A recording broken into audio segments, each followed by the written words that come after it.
Mr. Silent Channel. Ang guro kong malakas. Kabanata 2486-2490. Utos ni Yunmen na parusahan ang masasamang demonyo.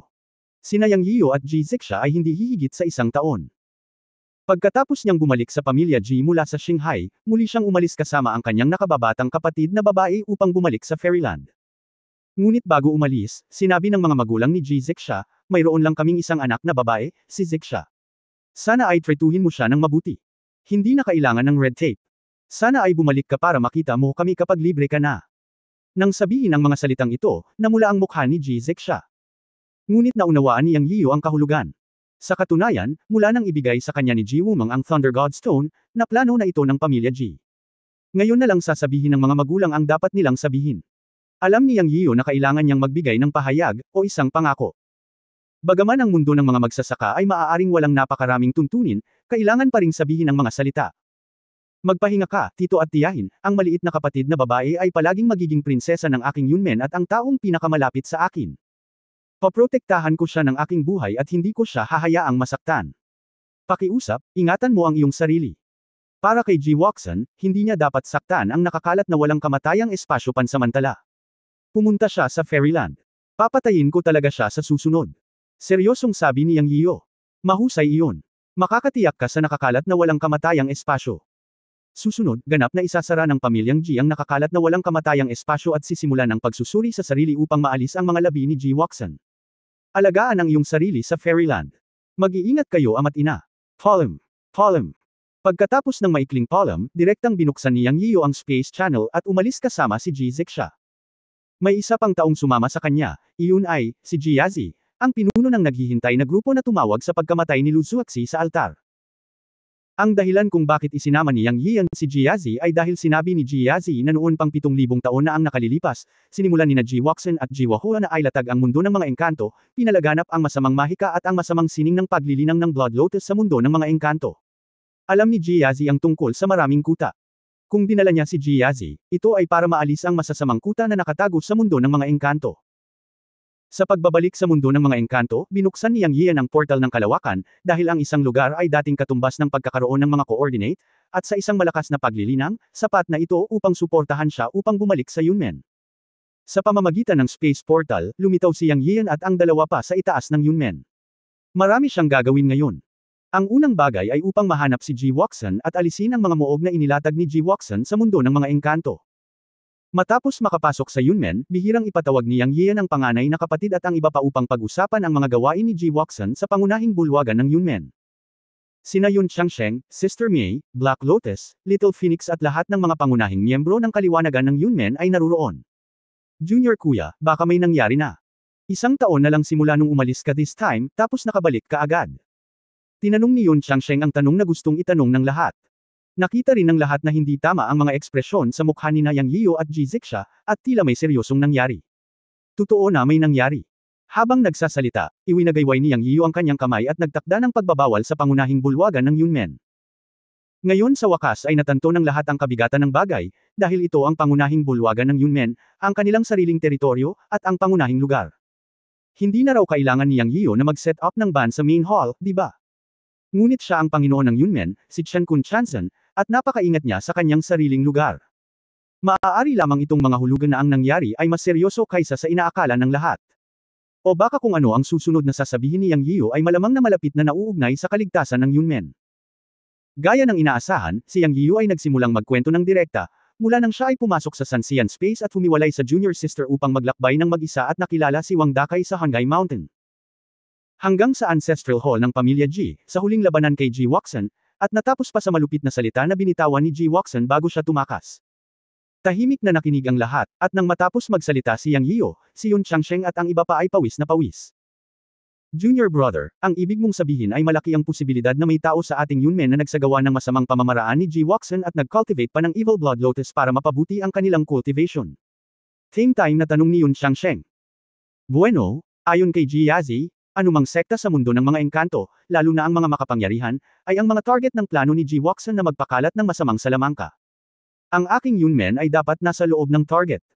Sinabi ni Yang Yiyo sa malalim na boses, pagkatapos ay lumingon kay Ji Yazi at nagtanong, may lihim bang paraan si Ji Yazi para malaman ang mga taong nagsasagawa ng masamang mahika ni Ji Wuxen?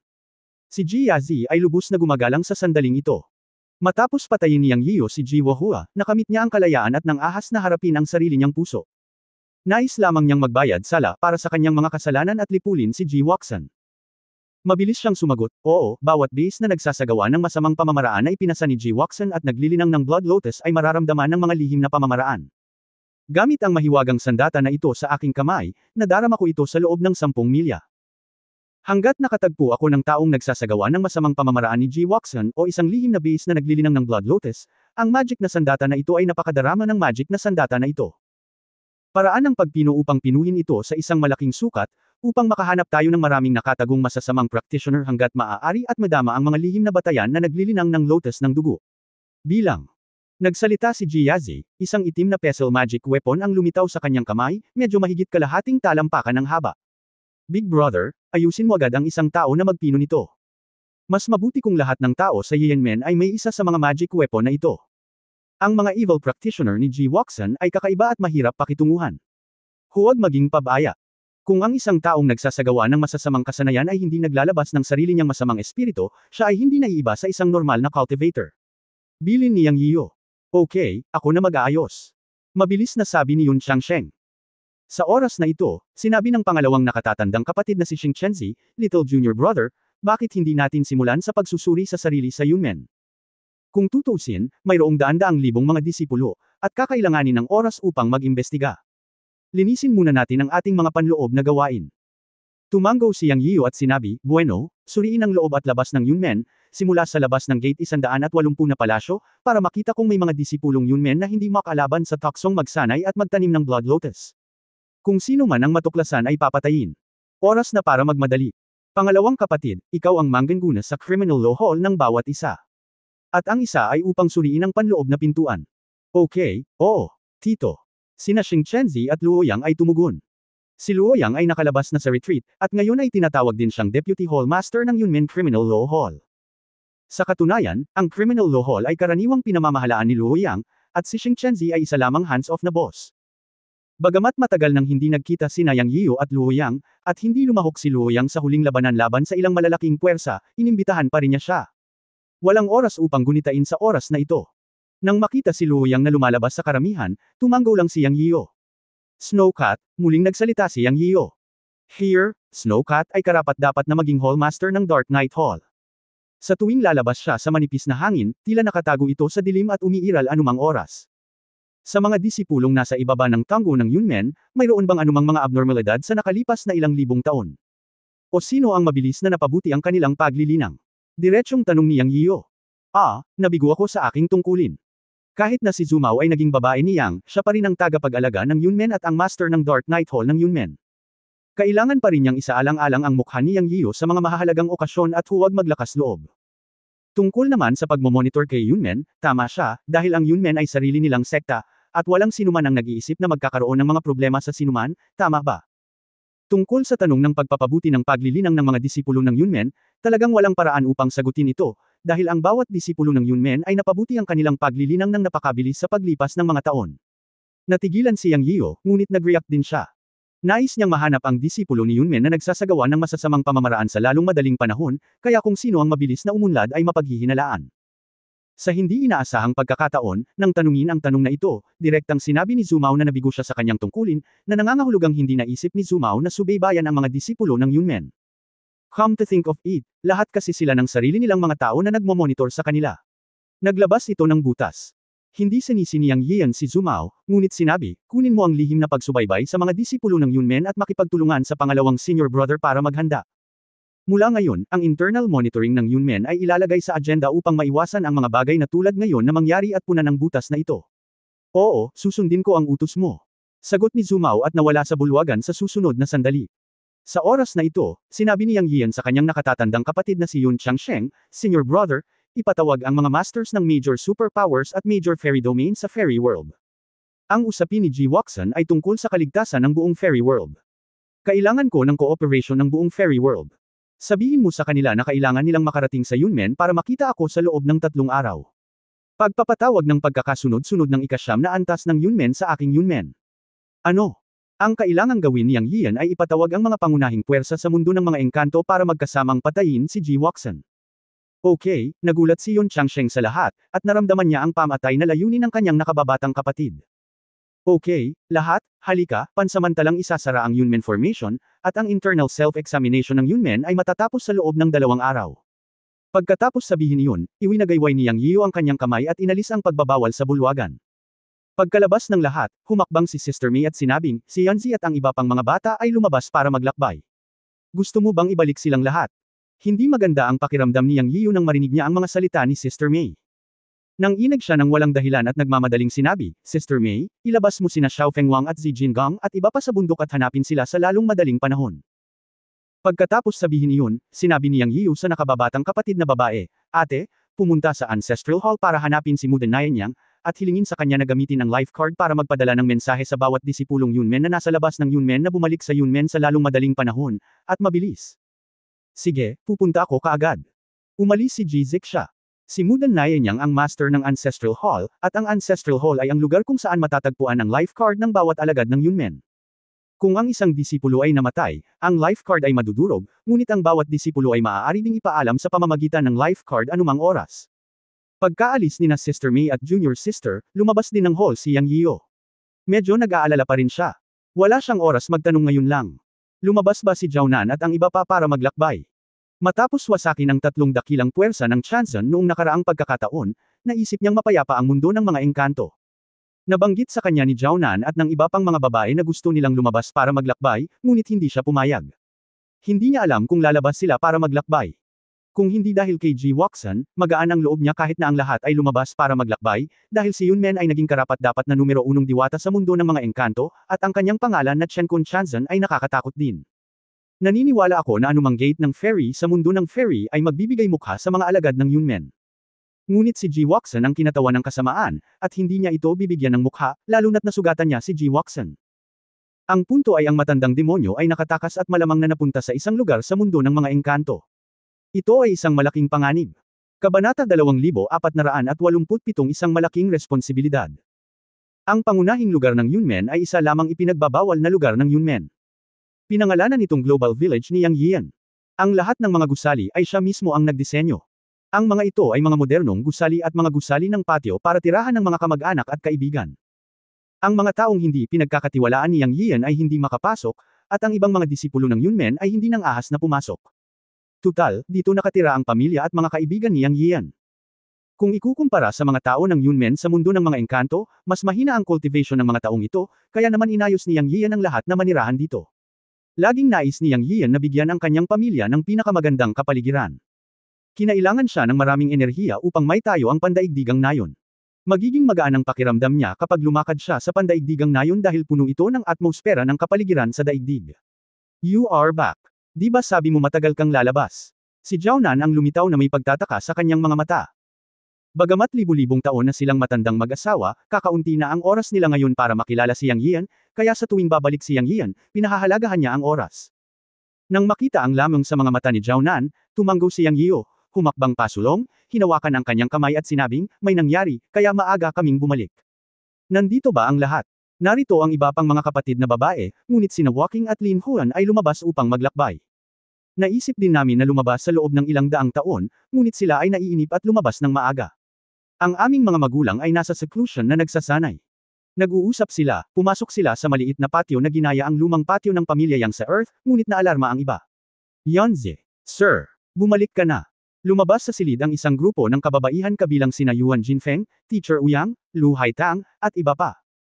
Lamambot ang puso ni Yang Yiu nang makita niya isa-isa ang mga dilag. Humakbang siya para yakapin sila isa-isa. Bumalik sa bulwagan, nag-usap si Yang Yiu tungkol sa insidente ni Ji Wuxian sa pagkakataong ito. Nang matapos siyang magsalita, isang figure ang pumasok mula sa pintuan at tuwang-tuwang nagsabi, Sir, nakita ko na ba ang aking kapatid na babae? Si Lu Yusho ang nakarinig kay Yang Yiu na nagsasalita sa labas ng pinto. Kaya niya, hindi ko maiwasang pumasok na may luha sa mga mata. Well, pero kailangan ko ng ilang oras para mabawi ni Zushi ang kanyang malay. Pansamantala, maaari lang siyang manatili sa Chenkun Space. Huwag kang mag-alala, Yusho, gagaling ang kapatid mo. Aliw ni Yang Yiu. Salamat, sir, napangiti at umiyak si Lu Yusho. Libu-libong taon na siyang nag-aalala sa kanyang kapatid at sa wakas ay nahanap na niya ito. Bagamat sinabi ni Sir na Seliado na ang kamalayan ng kanyang ate, ito ay malulutas. Hanggat natagpuan niya ang kanyang kapatid, ito ay mas mabuti kaysa sa anumang bagay. Sa paglipas ng mga taon, naisip pa ni Lu Yusho ang pinakamasamang bahagi. Naisip niya na ang kanyang kapatid na babae ay nawala na sa mundo, o namatay sa ilalim ng makalangit na kapigatian ng mga nakakalat na immortal. Pagkatapos ng lahat, ang kanyang kapatid na babae ay nasa landas ng nakakalat na mga immortal, at ang 12 pagdurusa ng mga nakakalat na immortal ay mas malakas kaysa sa isa. Sa kabutihang palad, sa wakas ay natagpuan ni Sir ang kanyang kapatid, at sa wakas ay nakatitiyak na siya. Pinunasan ang kanyang mga luha, sinabi ni Lu Yusho, Sir, maaari ba akong pumunta sa iyong kuweba upang makita ang aking kapatid na babae? Nag-isip si Yang Yiyo at sinabing, maghintay muna tayo. Medyo espesyal ang sitwasyon ng ate mo. Hindi pa huli ang lahat para magkita kayong magkakapatid pagkatapos ko siyang pagalingin. May mga importante pa akong gagawin ngayon. Isipin mo, hindi pa rin hinayaan ni Yang Yiyan na magkita si Lu Yusho at ang kanyang kapatid. Ito ay mabuti rin para sa kanila. Ang sitwasyon ni Lu Zuoxi ay katumbas ng pagkawala ng kanyang isip. Kung si Lu Yusho ay padalos-dalos na pumasok, maaaring masaktan siya ni Lu Zuoxi. Dapat mong malaman na nalampasan ni Lu Zuoxi ang 12 kapigatian ng mga nakakalat na immortal, at ang kanyang lakas ay katumbas ng ikapitong antas ng kaliwanagan. Ang biglaan. Ang pagtaas ng lakas ay dahil sa pagkuha ng Blood Lotus, na hindi direktang nagpapakita ng kapangyarihan ng masamang paraan na pinag-aralan ni Ji Woxan. Sapagkat ayon sa normal na logika, si Lu Zuoxi sa panahong ito ay dapat na nasa pinakamaraming yugto ng pagpasa sa nakakalat na walang kamatayang kapigatian sa ikasyam na antas ng kapigatian, ngunit nalampasan niya ang 12 kapigatian, na katumbas ng ikapitong antas ng kaliwanagan. Ang pagkakaroon ng Chongtian. Ipinapakita nito na ang masasamang salamangka ni Ji Woxan at ang masasamang lotus ng dugo ay maaaring lumikha ng makapangyarihang masasamang tao, na halos manganak ng mga makapangyarihang tao. Ngunit kung mas mataas ang antas ng lakas ng paglilinang, mas maraming buhay na mortal ang kinakatawan nito. Bagamat ang kamalayan ni Lu Zuoxi ay selyado at kontrolado, may katotohanan na ang kanyang makapangyarihang paglilinang ay pinalaki ng hindi mabilang na mga mortal na buhay. Alam ni Yang Yiyo sa kanyang puso na si Ji Woxan ay masama, at isa lang siyang totoong matandang demonyo. Sa opinyon ni Yang Yiyo, ang kanyang kasamaan at lakas ay hindi dahil sa kanyang lakas, ngunit sa kanyang pagsasaliksik sa paglilinang ng masamang mahika at dugong lotus upang ipanganak ang paglilinang ng mga monghe. Sa pagbanggit sa mga tuntunin ng pagtaas ng lakas, ilang mga magsasaka ang maaaring labanan ng ganoong kalaking tukso, at handa silang makipagsapalaran at pumatay ng mga mortal para dito. Kaya ito ang mga dahilan kung bakit natatakot si Yang Yiyo kay Ji Woxan. Hindi siya natatakot sa harap-harapang labanan, ngunit paanong hindi siya matatakot sa kasakiman at ambisyon. May isip na kapag ang Evil Blood Lotus na gamot ni Ji Woxan ay kumalat sa mundo ng mga engkanto, gaano ito kakilakilabot. Ito, tiyak na wawakasan ang buong mundo ng diwata. Si Yang Yiyo ay hindi makapag-isip tungkol dito ng detalyado, ngunit alam ni Yang Yiyo na dapat niyang isipin ito at dapat niyang gawin. Kung magkamali, tiyak na magiging malaking takot si Ji Woxan sa mundo ng mga engkanto. Kapag nawala na sa kontrol ang mga bagay, posibleng magulo ang buong mundo ng engkanto, at kumalat pa sa mas mababang mundo. Hindi ko talaga alam kung ano gagawin ni Woxan. Ano sa lupa ang hindi kumpleto ng tinatawag na Yin Yang Thunder Method ng pamilya? Paano makakabuo si Ji Woxan ng napakasamang pamamaraan mula rito? Ang una niyang susunod na gagawin ay suriin ang Yunmen upang makita kung sino man sa Yunmen ang nahulog sa bitag ni Ji Woxan. Kung gayon, ganap niyang puputulan ang mga ito at siguraduhing ligtas si Yunmen bago harapin si Ji Woxan. Pangalawa, magpapalabas siya ng isang panawagan kay Yunmen na ipatawag ang lahat ng mga pangunahing sekta sa mundo ng mga engkanto upang simulan ang pag-inspeksyon sa sarili at panatilihin ang katatagan ng mundo ng mga engkanto. Pagkatapos ay lilinisin niya ang mundo ng mga engkanto at puksain ang lahat ng kanser na inilatag ni Ji Woxan sa loob ng 7,000 taon. Sa wakas, mahahanap niya si Ji Woxan at papatayin ng matandang demonyo. Sa ganitong paraan lamang siya magiging tunay na matatag. Sa kasalukuyan, naisip niya na may oras pa siya, dahil nakipag-away siya kay Ji Woxan at pinasabog ang nagkalat na immortal na katawan ni Ji Woxan. Kailangan ng matandang dyablo ng panahon para makabangon mula sa matinding pinsala. Kinailangan niyang patatagin ang mundo ng mga engkanto at hanapin ang matandang demonyo bago gumaling ang matandang dyablo na si Ji Woxan. Madaling sabihin, ngunit alam ni Yang Yiyo na ito ay mahirap gawin, ngunit wala siyang pagpipilian kundi gawin ito. Dahil sa isang banda, inalis niya ang 3 pangunahing puwersa ng Chanzan at naging unang fairy gate sa mundo ng engkanto. Sinabi rin ng buong mundo ng engkanto na siya ang pinuno ng bagong panahon ng mundo ng engkanto, at siya at si Yunmen ay nagkaroon ng transcendent na katayuan. Ito ay isang malaking responsibilidad. Pangalawa, hinawakan niya sa kanyang kamay ang heirloom na Thunder God Stone ng pamilya Ji, na sumire rin sa mabubuting gawa ni Ji Woxan at lubhang nasugatan si Ji Woxan. Isa na itong nakamamatay na awayan. Kung hindi mawawasak si Ji Woxan, siya at si Yunmen ay hindi magiging mapayapa, at ang buong mundo ng engkanto ay hindi magiging mapayapa. Walang choice. Sa pag-aalala sa kanyang puso, kailangan niyang magpanggap na walang nangyari. Pagkatapos aliwin ang lahat ng kababaihan, nilaybot ni Yang Yiu ang buong Global Village at sinabihan ang lahat na huwag nang umalis sa Cloud Gate mula ngayon at magsanay ng mabuti. Pagkatapos ay bumalik siya sa Cloud Gate Hall, dahil makalipas ang isang araw, nagpadala ng balita ang pangalawang senior brother. Sa Cloud Gate Hall, ang unang taong nakita ni Yang Yiu ay ang junior senior sister na si Jizixia, na pumunta sa Ancestral Hall at nagdala ng balita. Sa mahigit 100,000 alagad ni Yanzi, mahigit 30,000 ang lumabas para maglakbay, at daan-daan ang namatay. Buo ang mga table task ng buhay ng mga pangunahing disipulo, at inilabas ang isang utos na pabolaikan ang mga disipulong lumabas para maglakbay. Siya nga pala, may iilan na hindi pa nakakakontak si Xiao. Si Feng Wang at ang iba pa ay pumunta na para kunin sila sa ngayon ay hindi makontak si Xingfu sa mensahe mula sa kanyang tableta sa buhay, ngunit hindi siya dapat mag-alala. Nagsalita si Jizixia sa seryosong paraan. Mula nang maganap ang insidente ng pamilya Ji, malinaw na naramdaman ni Yang Yiu na ang nakatatandang kapatid na babae ay tila lumaki at nagmature ng magdamag. Nalungkot si Yang Yiu para sa isang junior sister. Ayaw niya kasing maging steady at mature ang junior sister niya. Hindi talaga siya maka-adapt dito. Inaasahan niya na ang kanyang nakababatang kapatid na babae ay palaging walang batas. Pero, alam ni Yang Yiu na hindi niya ito mababago, at kinasusuklaman niya ito sa kanyang puso, ang matandang demonyong si Ji Wuxian ang gumawa ng ganito sa nakababatang kapatid na babae. Isinusumpa kung papatayin ka, ang matandang Diablo. Junior brother, atras na ako. Ikaw na ang bahala sa kahihinatnan ng iba. Si Ji Wuxian ay miyembro ng pamilya Ji kung tutuusin.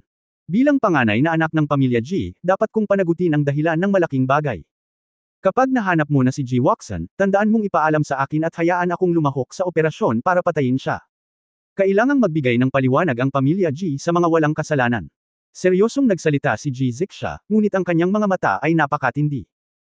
Bumantong hininga si Yang Yian, alam niyang hindi niya maaaliw ang kanyang nakababatang kapatid na babae, at nag-isip tungkol dito, at pagkatapos ay kinuha niya ang Thunder God Stone na may isang flash ng purple light, na nagsasabing, Sister, ang Thunder God Stone ay isang heirloom ng pamilya Ji. Nagbago ang mukha ni Jizixia at pinutol niya si Yang Yian, at sinabing, Little Junior Brother, ano ang ibig mong sabihin? Itong Thunder God Stone ay ibinigay sa iyo ni Lolo bago siya namatay, ito ay sa iyo, hindi mo ba ako itinuturing na iyong sarili? Galit na si Jizixia habang nagsasalita, at may kaunting lungkot din. Kabanata 2488 may problema sa Dugu Palace. Tiningnan ni Yang Yiu ang emosyonal na si Jizixia at ngumiti ng mapait. Alam niyang mali ang pagkakaintindi ng nakababatang kapatid at naisip niya na ito ay awa o kawanggawa para sa kanya. Ang nakababatang kapatid na babae na si Jizixia ay ipinanganak na anak ng tadhana at mula sa kaibuturan ng kanyang puso ay mayabang. Dahil ang kanyang lolo na si Ji Wumang ay nagbigay ng Thunder God Stone ng pamilya Ji kay Yang Yiu noong siya ay namamatay, ito ay bagay kay Yang Yiu. Alam ito ni Jizixia sa kanyang puso. Bukod pa rito, kung hindi dahil sa hitsura ni Yang Yiu, ang nakababatang kapatid, ang pinakamatandang sangay ng pamilya Ji ay hindi makakatakas sa katapusan ng pagkawasak. Ito, angkop para kay Yang Yiu na kunin ang bato ng Thunder God. Hindi siya kailanman nagseselos. Ngunit ngayon ay kinuha ni Yang Yiu ang Thunder God Stone at nais na ibalik ito sa kanya, isang miyembro ng pamilya Ji. Dahil dito, naisip ni Jizixia na ito ay awa at pakikiramay, at hindi ito isang pagpapakita ng pagtrato sa kanya bilang isa sa kanya. Agad siyang nadala sa emosyon. Gayunpaman, para kay Yang, hindi mahalaga kung gusto niya ang Thunder God Stone o hindi. Siya ang magiging icing sa cake kung gusto niya. Nalinang na niya ang Thunder Dao Seed sa kanyang katawan, na siyang pundasyon. Ang bato ng Diyos ay isang panlabas na puwersa. Sa paghahambing, umaasa siya na ang bato ng Diyos ay magiging kapakipakinabang sa nakababatang kapatid na babae. Huminga ng malalim, tiningnan ni Yang Yiu ang pagiging komplikado ng mga mata ng nakababatang kapatid na babae at ang kanyang matigas na tingin. Alam niyang hindi siya makikinig sa anumang paliwanag sa oras na ito. Ang pangunahing punto ay nasaktan ng kanyang pagpapahalaga sa sarili, na hindi maganda. Ito, dapat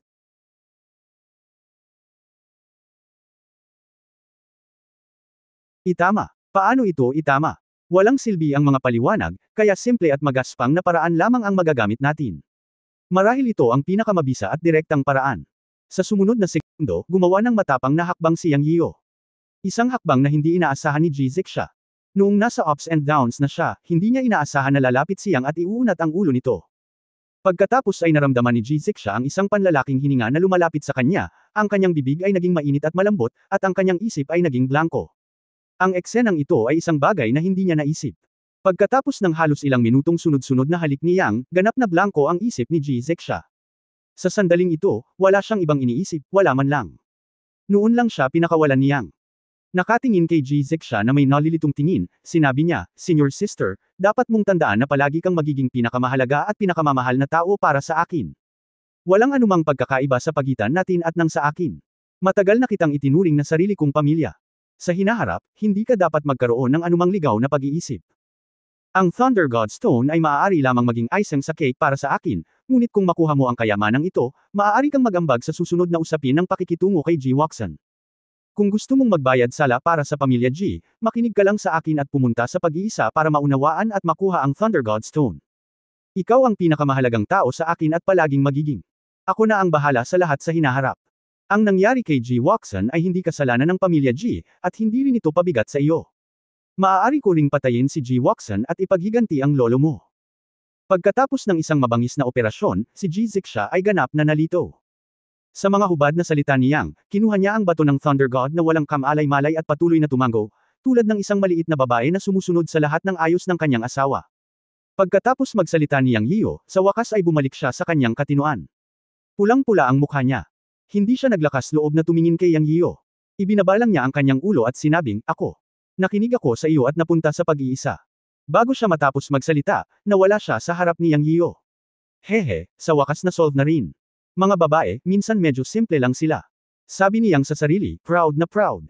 Sa pagtingin sa maliit na kapatid na babae na tumakas na parang langaw, nakaramdam siya ng lihim na kasiyahan. Sa pag-iisip tungkol sa nakaraan, halos walang takot ang kapatid na babae. Sa hindi inaasahang pagkakataon, ang kanyang halik ay naging isang munting babae, at napatahimik din ang nakababatang kapatid na babae, na kilala bilang babaeng demonyo. Nagpasya siyang gamitin ang trick na ito sa susunod. Sa katunayan, sa huling pagsusuri, gusto din niya ang maliit na kapatid na babae sa kanyang puso, at silang dalawa ay matagal nang nakikipag-usap. Nagkaroon siya ng ilang mga ilusyon dahil wala siyang maliit na mundo, dahil noong ang patay na matanda ay nasa kanyang tiyan kunpat noon, ang madalas niyang banggitin sa kanyang isipan ay ang nakababatang kapatid na babae, at nagbiro pa siya na muling ibigay sa kanya ang nakababatang kapatid na babae. Pagdating sa Fairyland, siya ay karaniwang nanatili sa maliit na nakatatandang kapatid na babae. Nagustuhan din niya ang walang batas ngunit sobrang proteksyon na karakter nito sa kanya. May ilang beses nang ibinuhos ng nakatatandang kapatid na babae ang kanyang buhay para sa kanya. Bilang karagdagan, ang intensyon ni Ji Wumeng bago siya mamatay sa pagkakataong ito ay direktang ibigay sa kanya ang nakatatandang kapatid na babae. Sa iba't ibang kadahilanan, talagang nakatadhana na siya at ang nakatatandang kapatid na babae ay hindi mapaghihiwalay sa buhay na ito. Ngayon, binigyan din niya siya ng isang disguised overbearing strap sa dahilan. Maganda ang epekto, at least iniisip niya. Ang ilang mga bagay ay dapat gawin ng mas maaga kaysa sa huli sa kanyang opinyon. Ang magaspang na pag-uugali ngayon ay isang pagpapahayag din ng kanyang panloob na pag-iisip. To be honest, ang Thunder God Stone ba talaga ang icing on the cake para sa kanya? Oo, ngunit tiyak na higit pa riyan. Ang kayamanan na ipinamana mula sa pamilya G, ang kayamanan na pinaghirapan ni G. Watson para agawin, lalo na napakasimple. Kaya lang ay nagmamalasakit siya sa maliit na nakatatandang kapatid na babae, at ibabalik niya ang kayamanan na ito sa maliit na nakatatandang kapatid na babae, isang miyembro ng pamilya G. Ang konsepto niyang ay mas magiging masaya siya kung mas magaling sa kanya ang mga taong nakapaligid sa kanya. Naniniwala ako na sa Thunder God Stone, ang paglilinang ng maliit na nakatatandang kapatid na babae ay tiyak na mapapabuti ng husto. Ang bato ng Thunder God ay talagang pundasyon ng pamilya G, dahil kinuha ito sa altar ng pamilya G. Matapos itong mailabas, gumuho ang buong espasyo ng altar, na nangangahulugang wala na ang pundasyon ng pamilya G. Kaya ang bagay na ito ay tiyak na isang kayamanan na lampas sa imahinasyon. Natural na iniwan niya ang pinakamagagandang bagay sa kanyang nakababatang kapatid na babae. Ito ang nasa isip niya. Sa pagtingin sa background ng maliit na kapatid na babae na tumakas, ngumiti si Yang Yian. Sa oras na ito, isang daloy ng liwanag ang dumating, at ang pangalawang nakatatandang kapatid na lalaki ang lumipad. Sa sandaling ito, nawala ang ngiti sa mukha ni Yang Yian, at napalitan ng malungkot na mukha. Dati, nagpadala ng mensahe ang pangalawang senior brother, na nagsasabing may natuklasan siya sa labas ng gate ng Yunmen. Malinaw na natuklasan niya ang masamang mahika na ipinasa ni G. Watson. Sa mensahe, hindi masyadong nagsalita ang pangalawang nakatatandang kapatid at dumiretso sa pagkikita. Maaari lamang itong mga hulugan na ang mga bagay ay talagang mas masahol pa kaysa sa inaakala. Second senior brother, ano ang sitwasyon? Si Yang Yian ay handa sa pag-iisip at direktang nagtanong. Medyo kakaiba ang itsura ni Xing Chenzi at gustong tumigil sa pagsasalita. Sabihin mo lang, handa na ako. Tiningnan ni Yang Yian ang hitsura ng pangalawang nakatatandang kapatid, at saglit na lumubog ang kanyang puso, ngunit nagsalita pa rin siya. Sa sandaling ito, sinabi ni Xing Chenzi, walang problema sa panloob na gate ng Yunmen. Natagpuan namin ang Dugu Hall ng panlabas na gate. Tumalon ang kilay ni Yang Yian. Dugu Hall. Nang inig ang katawan ni Yang Yian at medyo nahihilo siya. Mayroong 108 bulwagan sa panlabas na tarangkahan ng Yunmen. Bagamat hindi niya pinapasok ang kanyang 3 disipulo at ilang mga bata sa panloob na tarangkahan sa simula, inayos niya na pumunta sila sa labas ng tarangkahan at magsanay kasama ang mga Zonqing. Siyempre, sa simula ay ganito, ngunit nang maglaon pagkatapos ng pagkakatatag ng Yunmen, binigyan niya ang 3 disipulo at ilang mga bata ng kwalipikasyon na mag-okupa ng isang bulwagan bawat isa. Pagkatapos ng lahat, sila ay mga disipulo, at hindi sila maaaring mawalan ng mukha. Ito rin ang kahulugan ng panganay na kapatid na lalaki at mga matatanda ng Yunmen. Pagkatapos ng lahat, sila ay mga alagad at mga anak ng Panginoon. Kahit na sinasanay sila ni Yang Yian, ang kanilang katayuan ay matagal nang natukoy, at ang mga detalye ay hindi maaaring masyadong mababa. Kaya lahat ay binibigyan ng bulwagan para makapagsanay. Anyway, napakaraming hall sa labas ng gate. Maging sina Chen Qibian Lao Fang, Liu Ziki at iba pang matatandang lalaki sa Yunmen ay may sariling bulwagan. Naisip ni Yang Yian ang maraming tao sa kanyang isipan noon tungkol sa kung may mga taong nagsasagawa ng masasamang pamamaraan sa Yunmen, at nakatutok sa mga lumang immortal sa Lianzhou Immortal Gate, ngunit hindi niya naisip na ang kanyang mga disipulo ay may kinalaman dito. Si Dugu Hui ang kanyang unang disipulo. Napakalaki ng suntok na ito para sa kanya. Nang inag ang kanyang katawan, huminga ng malalim si Yang Yiu at nagtanong, Second Senior Brother, pwede mo bang sabihin sa akin ang sitwasyon? Nakita ni Xing Chenzi na pangit ang mukha ni Yang Yiu, ngunit nagmamadali siyang nagsabi, kailangan suriin ito ni Junior Brother, baka may iba pang dahilan. Nang mag-check kami, nakita lang namin ang magic weapon induction sa Dugu Hall, ngunit wala na si Dugu Hui sa Yunmen at may ilang pamangkin na naglalakbay, kaya hindi na kami pumasok para maghanap. Ako ang unang nakakita ng pagkakakilanlan. Mabilis na dumating upang makipag-usap sa iyo. Mayroon bang anumang abnormalidad sa mga taong iyon sa Lianzhou Xianmen? Tanong ni Yang Yiu. 8 tao sa grupo ng matatanda ang lumabas para maglakbay, at ang iba ay walang nakitang anuman. Naunawaan ni Xing Chenzi ang ibig sabihin ni Yang Yiu. Muli, lahat ng mga disipulong Yunmen na lumabas ay dapat bumalik sa akin sa loob ng 3 araw, kung hindi, ito ay ituring na pagtataksil. Magpadala ng isang tao upang hanapin si Dugu Hui para sa akin. Sabi ni Yang Yiu sa malalim na boses. Ito ay isang seryosong bagay. Hiniling ko kay Luoyang na pumunta doon ng personal. Nakipag-ugnayan na siya at dapat ay bumalik kaagad. Sabi ni Xing Chen. Tara, dalhin mo ako sa Dugu Temple. Nanginginig ang boses ni Yang Yiu. Umaasa siya na totoo ang sinabi ng kanyang pangalawang kapatid, at may nakatagong dahilan para lumitaw ang induction ng magic weapon sa Dugu Temple. Gayunpaman, alam na alam niya ang tungkol sa kasamaan ng lotus ng dugo, at kakaunti ang mga tao ang maaaring labanan ng tukso. Lumabas ang dalawa sa bulwagan at dumiretso sa Dugu Temple. Sinabi ni Yang Yiu sa kanyang sarili, Awi, sana hindi mo ako pababayaan. Kabanata 2489, hindi angkop sa pagiging guro. Talagang nagmamalasakit si Yang Yian sa kanyang mga alagad at pinahahalagahan ang bawat isa sa kanila, kung minsan ay higit pa sa kanyang sariling mga anak. Ngunit ngayon nang sinisiyasat ni Yunmen ang mga bakas ng masamang mahika, ang unang taong nahanap niya ay ang kanyang pinakamatandang alagad na si Dugu Hui. Isang kasinungalingan para kay Yang Yian na sabihin na hindi siya nabigo. Medyo natatakot pa nga siya, natatakot na hindi mapaglabanan ni Dugu Hui ang tukso at magsanay ng masasamang salamangka, at linangin pa ang Redleaf Blood Lotus ng pribado para makapinsala sa mortal na buhay. Kung gagawin niya talaga yun, hindi na maibabalik. Ito pa rin, bilang isang master, ay hindi alam kung paano ito haharapin. Siyempre, ngayon lang ang magic weapon sensang kapag sinusuri ng pangalawang kapatid at ng iba pa. Dahil sa espesyal na pagkakakilanlan ni Dugu Hui, hindi sila nagmamadaling pumasok sa Dugu Hall para magsuri. Nag-alala si Yang Yian at pumunta sa Dugu Hall ng panlabas na gate kasama ang kanyang pangalawang kapatid na si Xing Chenzi. Nang makitang walang tao sa labas ng Dugu Hall, sumimangot si Yang Yian at sinabing, nasaan ang iba? Hindi ba dahil nakakahiya ito? I asked others to check other places.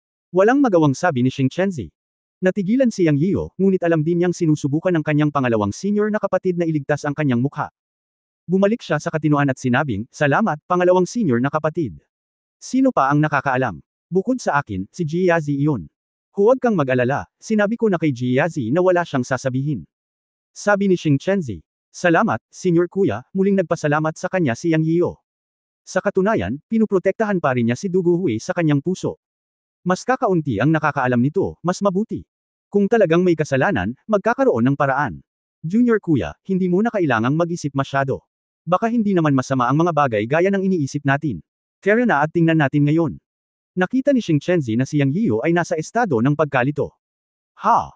Bumantong hininga si Yang Yiyo ng maputik na hangin, pinakalma ang sarili, at pagkatapos ay nagsabi, sandali, tatawagan ko si Ji Yazi na pumunta, tutal, alam niya ang masamang mahika ni Ji Waxan. Pagkatapos sabihin iyon, gumalaw ang kanyang isip at nakita niya si Ji Yazi sa ilalim ng kanyang espiritual na kahulugan, at direktang nagpadala ng mensahe kay Ji Yazi na pumunta sa Dugu Hall. Pagkalipas ng ilang minuto, nagpakita si Ji Yazi sa harap ni Yang Yiyo, Shanzan. Tumango si Yang Yiyo at nagsabi, sumunod ka sa akin sa Dugu Hall. Oo, napakatalino ni Ji Yazi, nang walang sabi-sabi, alam na niya na ang Dugu Hall ay ang dojo ng pinakamatandang disipulo ni Yang Yiyo na si Dugu Hui. Naramdaman niya ang masamang aura sa Dugu Hall, na nauugnay na sa mataas na antas ng Yunmen. Bilang isang tagalabas, magagawa lamang niya ang sinabi ni Yang Yiyo at hindi makapagsalita. Pagkatapos ay naglakad si Yang Yiyan sa hagdan ng Dugu Hall. Sa sandaling ito, ang pinto ng Dugu Hall ay sarado, ngunit alam ni na Yang Yiyan at Xingchen si Ji Yazi na may mga tao sa Dugu Hall, ngunit sila ay iilan lamang sa mga gintong immortal. Silang tatlo ay nasa labas, at ang ilang maliliit na gintong immortal na natitira sa Dugu Hall ay natural na hindi maramdaman ang kanilang presensya. Boom! Sa mahinang tunog, winagiway ni Yang Yiyan ang kanyang kamay upang buksan ang pinto ng Dugu Hall. Pumasok siya sa napakalaking courtyard. Ang Dugu Hall ay tinatawag na isang bulwagan, ngunit sa katunayan ito ay isang grupo ng mga palasyo. Nang idisenyo ito ni Lu Pangbin, ang mga detalye ng 108 na bulwagan ng panlabas na tarangkahan ng Yunmen ay napakataas. May mga training room, alchemy at refining room, at power storage pavilion. Masasabing ang 108 bulwagan ay karaniwang sinasabing isang sistema, na may tungkuling magpasa ng mga kasanayan at tumanggap ng mga alagad. Kahit na ito ay isang panlabas na gate hall, ito ay may napakataas na mga pagtutukoy. Sa pagtingin sa kahangahangang Dugu Hall, ang puso ni Yang Yiyan ay napakakomplikado. WHO. Pagkatapos lamang na pumasok si Yang Yiyan at ang dalawa pa, 4 o 5 maliliit na gintong immortal ang lumitaw at pinagalitan. Hindi masama ang naging reaksyon. Gayunpaman, nang makita ng ilang golden immortal si Yang Yiyo, nagulat sila, nagningning ang kanilang mga mata, at lumuhad sila at sumamba ng may nanginginig na boses, na nagsasabing, ang mga disipulong na iwan sa labas ng pintuan ng Dugu Temple ay nagbibigay ng respeto sa Heavenly Venerable. Hindi namin alam na dumating na ang Heavenly Venerable. Nagtanong kami sa Heavenly Venerable. Para parusahan tayo. Ang nangungunang disipulo ay isang mahusay na pagiging perpekto ng Heavenly Gold Cultivation. Siya ang nang-aaway sa kanya kanina lang. Sa sandaling ito, siya ay nasa sabik at natatakot. Paanong hindi niya kilala si Yang Yiyo? Nang maitatag ang Cloud Gate, nakita niya si Yang Yiyo mula sa malayo, kaya natural na nakilala niya ang Heavenly Venerable na parang Diyos sa isipan ng bawat disipulo ng Cloud Gate. Excited pero natatakot din. Matapos lumuhad at sumamba sa iba, kinabahan siya at kinakabahan. Isang pangungusap lang ang nasa puso niya, pinagalitan ko na lang si Heavenly Venerable. Ano ang susunod na mangyayari? Ang munting Golden Immortal na ito ay marunong ding manalangin para sa awa ni Yang Yiyo. Wala rin silang intensyon na saktan, tutal, si Yang Yiyo at ang dalawa pa ay direktang pumasok. Naramdaman ni Yang Yiyo ang pagkabalisa sa mga puso ng ilang Golden Immortals, at nakita ang magkasalungat na ekspresyon ng pananabik at takot sa kanilang mga mata. Napabuntong hininga siya. Noong unang panahon, siya rin ay isang maliit na Golden Immortal.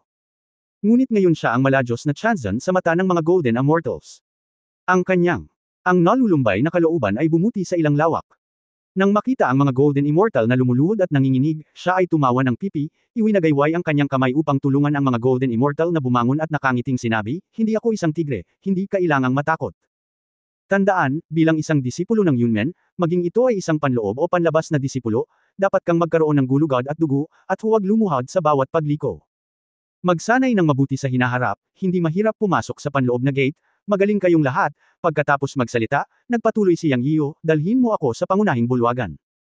Oo, salamat sa iyong pagtuturo, Shanzan, lagi naming tatandaan ang iyong pagtuturo ngayon, at mangyaring lumipat sa pangunahing bulwagan. Ang nangungunang Golden Immortal ay labis na nasa sabik, ngunit nambobola din niya si Yang. Ang pambabala ay hindi nauubos, hindi banggitin na si Yang ay lubos na masaya. Hindi niya inaasahan na igagalang siya sa mga mata ng mga disipulong Yunmen, na makikita mula sa nagninangas na mga mata ng mga Golden Immortal na ito. Natangay ang manipis na ulap sa kanyang puso. Naramdaman din niya na hindi big deal ang usapin ng kanyang panganay na alagad na si Dugu Hui. Kasunod ng pangunguna ng Golden Immortals, sina Yang Yiyo, Xingchen at Ji Yazi ay pumasok sa pangunahing bulwagan ng Dugu Palace. Nagdala ng tsaa ang ilang Golden Immortals. Ang tsaa ay talagang Earth White Tea. Matapos kunin ang tasa ng tsaa at singhutin ito, alam nilang stock iyon ni Dugu Hui. Sige, bumaba na kayo. Hihintayin ko ang Palace Master niyo dito. Ikan-away ni Yang Yiyo ang kanyang kamay at bumaba ang ilang Golden Immortals. Matalino ang ilang Golden Immortals. Hindi nila tinanong o sinabi sa Palace Master Dugu Hui ang tungkol sa kanyang pamamasyal, dahil si Chanzhen ay isang tao na natural na alam niya ang lahat. Sinabi ni Chanzhen na maghintay, na ang ibig sabihin ay babalik na ang Palace Master.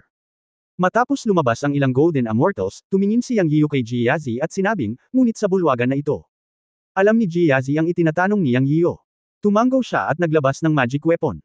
Agad na lumipad ang magic weapon at direktang tumalon sa tuktok ng langit sa itaas ng gitna ng bulwagan. Nagkaroon ng madugong liwanag, at sinabi ni Jiazi, may porma sayo na nakatago sa tuktok ng bulwagan. Ito ay ang dugong lotus. Gusto mo bang alisin ito? Bagamat si Yang Yiyu ay handa sa pag-iisip, nawala ang ngiti sa kanyang mukha matapos itong kumpirmahin ni Jiazi. Nag-isip siya at sinabing, hindi, tingnan mo ang buong Dugu Hall. Gusto kong malaman kung ang Dugu Hall ay nagtatanim ng red leaf blood lotus. Pagkatapos nito, sinabi ni Yang Yiyu sa kanyang pangalawang nakatatandang kapatid na si Xingqianzi, ikalawang nakatatandang kapatid, subaybayan ang lahat sa Dugu Hall. Huwag hayaang lumabas ang sinuman. Hintayong bumalik si Dugu Hui. Hindi alintana kung nilinang ni Dugu Hui ang blood lotus o hindi, ang katotohanan na mayroon siyang masamang dugong lotus na nakatago sa kanyang bulwagan ay isang krimen. Okay, bahagyang tumanggo si Xingqianzi, kinuha ang tasa ng tsaa at nagpatuloy sa pag-inom ng tsaa. Hindi na niya kailangang lumabas para subaybayan ang lahat sa Dugu Hall, kailangan lang niyang ipalaganap ang kanyang espiritual na kahulugan. Lumabas si Jiazi sa hall dala ang kanyang magic weapon at sinimulang suriin ang buong Dugu Hall. Tanging sina Yang Yiyu at Xingqianzi lamang ang naiwan sa bulwagan. Hinawakan ni Yang Yiyu ang tasa ng tsaa sa kanyang kamay at tiningnan ang sopas ng gintong tsaa sa loob, ngunit dahan-dahan niyang sinabi, ikalawang kapatid, sa tingin mo ba ay hindi ako angkop sa pagtanggap ng mga disipulo at pagiging guro? Inilapag ni Xingqianzi ang tasa ng tsaa at tumingin kay Yang Yiyu at sinabing, Junior brother, you have done well enough. Speaking of the master, our master is the real past sheep. Don't say you, even the three of me, the eldest brother and the little sister, although we have been with the master more than you. Pero ang hindi mo alam, bihira lang tayong turuan ni master. Hinahayaan lang niya silang magsanay ng may kumpiyansa. Bihira siyang magmalasakit sa amin. At ikaw, nakikita ko na para sa ilang ang mga disipulo ay malungkot lahat. Bagamat bihira tayong magsama-sama bilang isang guro, alam kong nag-aalala ka sa ilang mga disipulo. Kung ikukumpara sa master, mas parang master ka kaysa master. Bilang. Sabi nga, ang pagpapakilala ng master sa sekta ay nakasalalay sa individual. Ang bawat isa ay may kanya-kanyang pagpipilian at pagkakataon. Ang ilang mga bagay ay hindi isang bagay na maaari mong ganap na mag-alala, kaya huwag masyadong mag-isip. Gaya nga ng sinabi ko, hindi naman siguro masama ang mga bagay gaya ng iniisip natin. Bumantong hininga si Yang Yiyu at ininom ang tsaa sa kanyang kamay. Naunawaan niya ang katotohanan, ngunit sinisi pa rin niya ang kanyang sarili sa hindi gaanong pagmamalasakit sa ilang disipulo at maging sa ilang mga bata. Kahit sa loob ng Yunmen, bihira silang magkita. Sa huli, alam niyang responsable siya. Kasalanan ng ama kung hindi tinuruan ng mabuti ang anak. Ganon din sa pagtuturo sa mga disipulo. Kung tutuusin, wala akong pakialam sa kanila, ibinaba ni Yang Yiyu ang tasa ng tsaa at sinabi. Magsasalita pa sana si Xingqianzi pero napatigil siya. Sa oras na ito, pumasok si Jiazi sa bulwagan. Biglang tumangala si Yang Yian kay Jiazi. Sa sandaling ito, tensyonado siya, natatakot na baka sabihin ni Jiazi na natagpuan niya ang sekretong lugar kung saan nilinang ang blood lotus sa Dugu Hall. Kung ganoon, mawawala sa kanya ang pinakamatandang alagad na ito. Sa kabutihang palad, sa susunod na sandali, direktang sinabi ni Jiazi, Chanzhen, ang buong Dugu Hall ay normal, at ang iba pang mga tao sa Dugu Hall ay normal din. Ha! Bumantong hininga si Yang Yian. Buti na lang, buti na lang. Normal, nangangahulugan ito na hindi pumatay ng mga mortal si Dugu Hui. Napakabuti iyan, ngayon ay mayroon lamang isang posibilidad, ang dugong lotus na nakatago sa bulwagan ay malamang na makuha ni Dugu Hui mula sa labas, sa halip na nilinang ng kanyang sarili, sa kasong ito ay naiintindihan, at hindi mo kailangang mag-alala tungkol dito. Naaliw si Xingqianzi. Kaya ni Yang Yian. Hindi tumulong-tumango, ngunit alam niyang may isa pang posibilidad, paano kung si Dugu Hui ay nagtanim ng lotus ng dugo sa isang lugar sa labas? Siyempre, bilang isang guro sa panahong ito, maaari lamang siyang maniwala na ang kanyang alagad ay may magandang katangian. Sa madaling salita, gumaan ang loob ni Yang Yian. Ngayon kailangan na lang nating maghintay para bumalik si Dugu Hui. Bumalik na si Junior Brother, Senior Brother at ang iba pa, sa pagkakataong ito, biglang nagsalita si Xingqianzi. Nakatanggap siya ng mensahe mula sa kanyang nakatatandang kapatid. Natanggap niya sina Dugu Hui, Wu Jian, Wang Zhongren at Yang Yian. Sabihin sa Senior Brother na dalhin sila sa Dugu Hall. Dahan-daang nagsalita si Yang Yian. Umupo siya ng tuwid, ngunit dinampot pa rin ang tekor. Kumislap ang apoy sa kanyang kamay at nagsimulang kumulo ang tubig sa tekor. Pagkatapos ay gumawa ng tsaa si Yang Yian ng maingat, na walang kagalakan o kalungkutan sa kanyang mukha.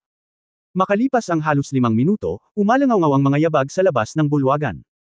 Bahagyang huminto ang kamay ni Yang Yian na gumagawa ng tsaa, ngunit nakasimangot. Nakita niya sa kanyang kamalayan na dumating ang nakatatandang kapatid na may 3 apprentice at ilang anak, ngunit si Yang Xingfu na lang ang nawawala. Pero hindi siya nagsalita. Imposibleng magkasama ang bawat bata sa paglalakbay. Medyo umatras ang personalidad ni Yang Xingfu. Normal lang sa kanya na mahilig mag-isa. Anyway, alam niya noon na lumabas si Sister Mi para hanapin siya. Awi, sundan mo ang senior mong tiyuhin. Naghihintay ang iba sa labas. Hindi tumigil si Yang Yian sa pagbuhos ng tsaa para sa bawat tasa ng tsaa at pagsasalita. Sa labas ng pangunahing bulwagan, isang grupo ng mga kabataan ay hindi pa rin alam kung ano ang nangyari sa Yunmen, kasama ang 3 alagad ni Dugu Hui. Gayunpaman, si Master Uncle Yun Changsheng ay lumabas ng bundok upang personal na kunin sila. Kahit hindi nila alam ang nangyari, masasabi nilang may malaking nangyari. Ngunit pagkatapos marinig ang boses ni Yang Yiyo sa Dugu Hall, lahat ay tumigil at tumayo ng tuwid. Si Dugu Hui lang ang nagulat at namutla ang mukha. Awi, tara na. Sumunod ka sa tiyuhin mo. Naghihintay ang iyong amo. Ang mabait na boses ni Master Uncle Yun Changsheng ay umalangaw sa kanyang mga tainga. Ngunit nakaramdam ng lamig si Dugu Hui sa sandaling ito. Huminto siya at ibinaba ang kanyang ulo upang sundan si Yun Changsheng sa pangunahing bulwagan. Walang nakakita na ng ibaba ni Dugu Hui ang kanyang ulo, ang kanyang mga mata ay napuno ng sakit. Kabanata 2470 sabihin mo sa akin kung sino ang pinuprotektahan mo. Pagkapasok, nakita ni Dugu Hui ang master na maingat na gumagawa ng tsaa. Nakaupo si Junior Uncle Xing Chenzi sa isang gilid, at may 2 tasa sa kabilang gilid. Dugu Hui. Lumakad, binabati ng alagad si Guro, ngunit lumuhod. Nagbuhos ng tsaa si Yang Yiyo sa 2 walang laman na tasa, at pagkatapos ay ibinuhos ang kanyang sarili, dahan-daang inilapag ang purple clay teapot, pagkatapos ay tumangala kay Dugu Hui, ngunit sumulyap lamang sa kanya, at pagkatapos ay tumingin sa pinakamatandang disipulo at sinabi, Kuya, nagsumikap ka, maupo ka, at uminom ng tsaa. Tumingin si Yun Changsheng kay Yang Yiyo, na may kalmado at kalmadong mukha, ngunit bamantong hininga at ibinuka ang kanyang bibig para magsabi ng isang bagay, ngunit hindi niya ito sinabi pagkatapos ng lahat. Alam niya sa kanyang puso na marahil ay hindi kalmado ang munting kapatid na lalaki sa kasalukuyan. Ito ay kakaiba sa kanya ang pagiging mahinahon kapag may problema ang panganay na alagad. Ang mukha ni Dugu Hui ay kasing putla ng papel sa sandaling ito, nakaluhod sa bulwagan, hindi nangangahas na tumangala sa kanyang amo na si Yang Yiyo. Hui, masarap ang tsaa. Ito ba ang stock na dinala mula sa Earth? Wala nang natitira sa aking Panginoon. Hinayaan mo akong matikman ang lasa ng tahanan. Bumangon ka at uminom ng tsaa. Nagsalita si Yang Yiyan na parang nakikipag-chat sa kanyang pamilya. Ngunit nang marinig ito ni Dugu Hui, lalo siyang natakot. Kung isumpa siya ng amo kapag nagkita sila, halimbawa, luluhod siya at sasabihing wala siyang silbi, magaan ang pakiramdam niya.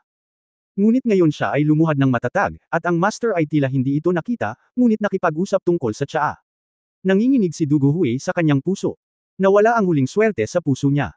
Alam niyang may alam ang amo, at sa pagkakataong ito ang master na tiyuhin at ang iba pa ay personal na lumabas sa bundok, napakaraming hukbo ang nakilos, at ang buong Yunmen ay nasa ilalim ng batas militar, na sapat na upang ipaliwanag ang problema. Alam ni Dugu Hui kung bakit siya hinihintay ng master sa kanyang Dugu Hall. Paano siya maglakas loob na bumangon at uminom ng tsaa sa sandaling ito? Nanginginig ang puso niya. Nauutol siya, Guro, alam kong mali ako. Dama po ang ulo ni Dugu Hui sa lupa habang nagsasalita. Oh, mali. Anong meron? Kinuha ni Yang Yiyan ang tasa ng tsaa at humigop ng tsaa, at mahinang nagtanong. Namutla ang mukha ni Dugu Hui. Inangat niya ang ulo niya at kumaway sa taas ng hall. Sa susunod na sandali, isang flash ng liwanag ang lumitaw, at 3 puting jade box ang lumitaw. Panay ang paglapag nila sa tea table. Muling ikanaway ni Dugu Hui ang kanyang kamay at bumukas ang 3 puting jade box. Sa loob ay ang mga lotus ng dugo. 3 kahon ng 3 kakaibang lotuses ng dugo. Naningkit ang mga mata ni Yang Yiyo. Isang bagay na malaman na may mga lotus ng dugo sa Dugu Hall, ngunit ibang bagay na makita sila ng sarili niyang mga mata. Ang bigat ng kanyang puso sa mga sandaling ito. Alam mo ba kung ano ito? Tumugon si Yang Yiyo na may pagtatampo, at tinanong si Dugu Hui na may apoy sa kanyang mga mata. Hindi ko alam noong una, ngunit nang maglaon ay nalaman ko na ang bagay na ito ay isang masamang bagay. Sabi ni Dugu Hui sa nanginginig na boses. Haha, nakamit mo na ba ang enlightenment? Ngumisi si Yang Yiyo at tumayo sa harap ni Dugu Hui. Matagal na niyang hindi nakita ang kanyang pinakamatandang alagad na pumasok sa unang antas ng kaliwanagan. Sa opinyon ni Yang Yiyo, ito ang epekto ng pagkuha ng Blood Lotus. Nagmamadaling sinabi ni Dugu Hui, Guro, hindi pa ako nakakakuha ng gayong masasamang bagay. Nilinang ko ang aking sarili. Nakahinga ng maluwag si Yang Yiyan matapos itong marinig. Naniniwala siya na totoo ang sinabi ni Dugu Hui at hindi siya nang ahas na magsinungaling sa kanya. Bukod dito, wala siyang naramdamang hinanakit mula kay Du Guhui. Saan mo nakuha ang mga bagay? Malamig na tanong ni Yang Yian. Du Guhui. Nanginginig ang lahat, medyo umiiwas ang kanyang mga mata, at sinabi niya sa nanginginig na boses, "Ako, nakuha ko ito sa isang immortal noong naglalakbay ako." "Anong immortal?" Pinaikit ni Yang Yian ang kanyang mga mata at nagtanong. Hindi ko alam. Hindi ko alam. Ninakawan ako ng kabilang partido at nakuha ko ito pagkatapos ko siyang patayin. Hindi nang ahas si Du Guhui na tumingin sa mga mata ni Yang Yian nang magsalita siya. "Haha, kaya kinuha mo itong tatlong evil bloodlot uses." Lalong lumalamig ang boses ni Yang Yian. Bilang isang master, paanong hindi nakikita ni Yang Yian na nagsisinungaling si Du Guhui? May problema itong lalaking ito na nanginginig ang tenga kapag nagsisinungaling na ngayon lang ay halatang halata. Bang! Ah! Sigaw ni Du Guhui. Ngunit diretsong sinipa siya ni Yang Yian. Siya ay umungal, "Sabihin mo sa akin, paano mo ito nakuha? Ikaw ba ang nagtanim nito?" Ang bibig ni Du Guhui ay dumudugo, at nataman niya ang haligi ng bulwagan, ngunit siya ay bumangon at nagpatuloy sa pagluhod, na nagsasabing, "Walang ganoong kasamaan. How dare the disciple cultivate it private? Nakuha ko ito mula sa walang kamatayang iyon." Okay, hindi mo pa rin sinasabi, tama, galit na tumawa si Yang Yian. Alam niyang nagsisinungaling si Du Guhui, ngunit tumanggi siyang sabihin ito. Galit na ngumisi siya. Bang! Isa pang sipa. Boom! Sa pagkakataong ito, direktang sinipa ng sipa si Du Guhui palabas ng bulwagan at tumagos sa makapal na pader. Puff! Sa labas ng bulwagan, si Du Guhui ay dumudura ng dugo. This time, matagal na siyang hindi bumangon. Sa sandaling ito, sa labas ng bulwagan, nagulat sina Wang Zhongren, Wu Jian, Tuan Tuan, Yuan Yuan, Xiao Man Man, Ouyang Leilei, at Yang Yuan Qing. Naglalaro sila at nagtatawanan sa labas ng bulwagan, pinag-uusapan ang gustong makita ng kanilang ama sa panganay na kapatid, ngunit hindi nila inaasahan na ang panganay na kapatid na si Du Guhui ay binugbog palabas ng bulwagan at dumura ng dugo. Kuya! Maraming tao ang sumulong upang suportahan siya. Ahem! Umubo at dumura si Du Guhui ng dugo, ngunit pagkatapos huminto, sinenyasan niya ang ilang nakababatang kapatid na huwag kumilos, at lumuhad siya muli. Sa loob ng bulwagan, nagbago ang mga mukha ni na Yun Changsheng at Xing Chenzi at sinabing, "Junior brother, huwag kang magalit, mag-usap tayo ng maayos." Bago sila matapos magsalita, nalaman nilang si Yang Yiu ay diretsyong lumabas sa isang iglap, at sina Yun Changsheng at Xing Chenzi ay walang pagpipilian kundi ang habulin siya palabas. Kahit na binubugbog ni Yang Yiu ang sarili niyang apprentice, nakikita pa rin ng dalawa na nagmamalasakit pa rin ang junior brother kay Du Guhui, ang unang apprentice. Hindi siya gumamit ng magic power, pero nakakatakot pa rin. Kapag sinaktan pa niya siya ng ilang beses, maaaring bugbugin si Du Guhui hanggang mamatay. Kung sino ang kailangang hikayatin ay dapat hikayatin. Sa labas ng bulwagan, lahat sina Wu Jian at Wang Zhongren ay natahimik nang makita nila ang kanilang Panginoon na si Yang Yiu na nagmamadaling lumabas na may nakamamatay na tingin sa kanyang mukha. Sinulyapan ni Yang Yian ang iilang tao, ikanaway ang kanyang kamay, at ang puting jade box na naglalaman ng Blood Lotus ay lumipad palabas ng bulwagan at lumutang sa harapan nila. Sinabi niya sa malamig na boses, "Nakita mo na ba ang bagay na ito?" Ano? Ang pinaka-inaalala niya ngayon ay ang iba pang mga bata ay nabahiran din ng dugong lotus. "Guro, hindi pa namin ito nakita." "Ama, hindi pa namin ito nakita." "Tito, hindi pa namin nakita." Nagulat talaga ang mga bata. Maging ang makulat na maliit na manman ay namumutla sa sandaling ito, dahil hindi pa niya nakitang galit na galit ang kanyang tiyuhin. Nanginginig din ang mga anak ni Yang Yian. Ang pangalawang disipulong si Wang Zhongren at ang pangatlong disipulong si Wu Jian ay lalong nanginginig. Natarante sila. Hindi katumbas ng halaga ang ginawa ng panganay na kapatid para magalit ng husto ang amo. Ito ang unang pagkakataon na nakita nila ang master na galit sa kasaysayan. Palihim silang dalawa na tumingin sa pulang lotus na nasa puting jade box, ngunit naramdaman nila ang sobrang lumawak na enerhiya, ngunit naramdaman din nila ang malabong masamang espiritu sa dugong lotus.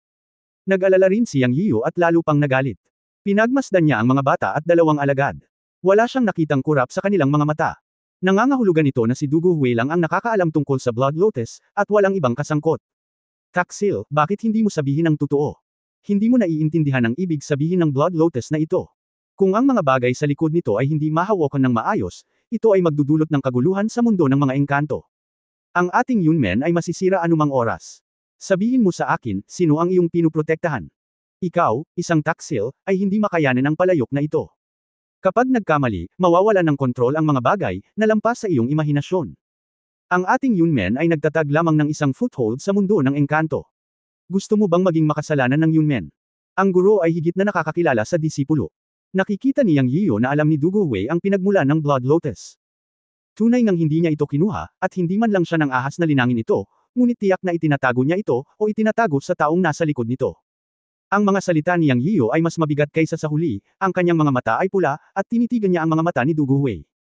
Sa sandaling ito, gusto niya talagang hanapin ang kaluluwa ng traidor na ito, ngunit maaari ba niya? Ito ang kanyang alagad. Kung ang anak ay hindi nakapag-aral ng mabuti, ito ay kasalanan ng ama. Kung tawagin niya siyang master, siya ang may pananagutan bilang ama, at lalo siyang nag-aatubili na gawin ito. Ngunit sa sandaling ito, si Du Guhui ay lumuluha, nanginginig ang buong katawan, nakaluhod sa lupa, nakikinig sa lalong seryosong mga salita ng kanyang master Yang Yiyo. Biglang umikot ang isip niya, hindi niya inaasahan na magiging ganito kaseryoso ang bagay na iyon. Naaapektuhan ang buong daigdig ng engkanto, marahil ay masisira ang Yunmen sa isang iglap. Ang mga salitang ito ay kasing seryoso ng isang bundok. Alam niya na hinding-hindi magsisinungaling ang guru tungkol sa mga ganoong bagay. Kung sinabi niya, kung gayon ay gayon. Ito. Totoo na may tinatago si Du Guhui, at kinailangan niyang itago ito, ngunit hindi niya inaasahan na magiging ganito kaseryoso ang bagay na iyon. Pero hindi niya talaga masabi. End of this chapter. Pahingi naman ng like, share at subscribe mo na rin para updated ka sa susunod na kabanata. Salamat.